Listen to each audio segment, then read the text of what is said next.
Bupati Indramayu geram, Panji Gumilang lewat pintu rahasia masuk galangan kapal meski sudah dibekukan.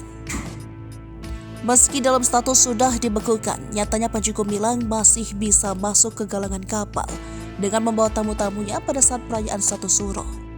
Menanggapi hal ini, Bupati Indramayu Nina Agustina mengakui kecolongan dan mengatakan Panji dan rombongan tidak terdeteksi ke galangan kapal karena tidak melalui pintu depan yang sudah disegel, melainkan melalui pabrik pengolahan kayu milik Al Zaitun. Sebab pabrik tersebut lokasinya bersebelahan dengan galangan kapal, sehingga memungkinkan Panji dan rombongan untuk lewat jalur tersebut. Maka itu Nina menegaskan timnya tidak melakukan pengawasan berkala di lokasi tersebut. Dia memberikan peringatan ke pihak Al Zaitun dan Panji Gumilang atas pelanggaran tersebut. Maka itu Nina menyatakan membekukan dua aset dari bisnis raksasa dari Panji Gumilang, yakni galangan kapal dan pabrik kayu.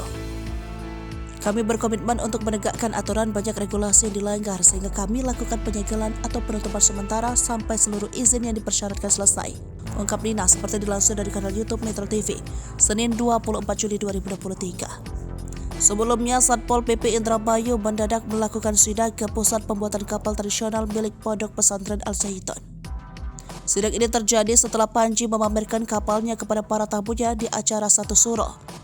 Salah satu tamu yang diberikan waktu khusus untuk melihat kapalnya adalah pakar militer dan keamanan Koni Rahakundin Bakri.